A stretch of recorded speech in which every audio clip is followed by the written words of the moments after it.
Que faire lorsqu'une personne que vous essayez d'aider ne le veut pas ou ne l'accepte pas? En tant que proche aidant, cette situation est très courante. Elle porte même un nom, l'obstacle aux soins. Voyons le rôle qu'il joue. David s'occupe de son père tous les jours et a proposé plusieurs fois de se charger de son épicerie, car son père a de la difficulté à conduire et à soulever des charges. Mais, au lieu d'accepter cette aide, le père de David a répondu par un non catégorique. Cela vous dit quelque chose? Tout le monde réagit à l'aide différemment. Voici quelques conseils pour surmonter cet obstacle. D'abord, essayez de comprendre la raison de leur refus. Mettez-vous à leur place. Pourquoi ne veulent-ils pas d'aide? Il peut y avoir plusieurs raisons. Accepter de l'aide peut leur donner l'impression d'être un fardeau, ou ils peuvent ressentir une perte d'autonomie et de contrôle. Ensuite, montrez-leur que vous comprenez et respectez leur point de vue en faisant écho à leurs propos. N'essayez pas de leur faire changer d'avis.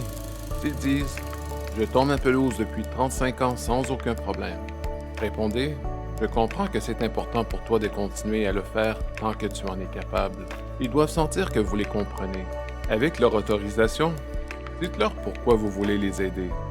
Les gens sont plus réceptifs lorsqu'on leur demande l'autorisation.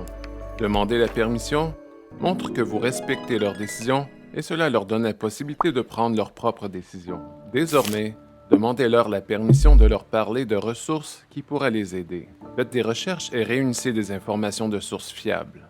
Donnez-leur la possibilité de choisir la source ou le type d'aide qu'ils souhaitent recevoir. Vous pouvez également leur demander s'ils ont une idée de l'aide qu'ils désirent recevoir. Exprimez vos préoccupations à la première personne. Si vous avez peur que la personne dont vous vous occupez ne tombe en tondant la pelouse, dites-lui « J'ai peur qu'il t'arrive un accident si tu continues à tondre la pelouse. » Vous pouvez proposer de l'aider afin de vous faire moins de soucis. Entretenez un dialogue, pas un rapport de force. Vous n'essayez pas de remporter un débat. Vous voulez avoir une conversation ouverte sur la meilleure façon d'aider votre proche. Trouvez des options qui répondent à leurs critères plutôt que d'imposer votre avis. Il est important de respecter leur droit à prendre leurs propres décisions. Choisissez vos batailles. Si vous êtes confronté à l'obstacle aux soins, mais que la personne ne se met pas en danger, lâchez prise. Est-elle mentalement apte? Oublie-t-elle de fermer des portes, de prendre ses médicaments à l'heure? Ou bien s'agit-il de rendre son domicile un peu plus propre, sa vie un peu plus facile? Utilisez votre temps et votre énergie pour les problèmes de sécurité lorsqu'ils ont réellement besoin d'aide. Enfin, prévoyez d'en parler de nouveau.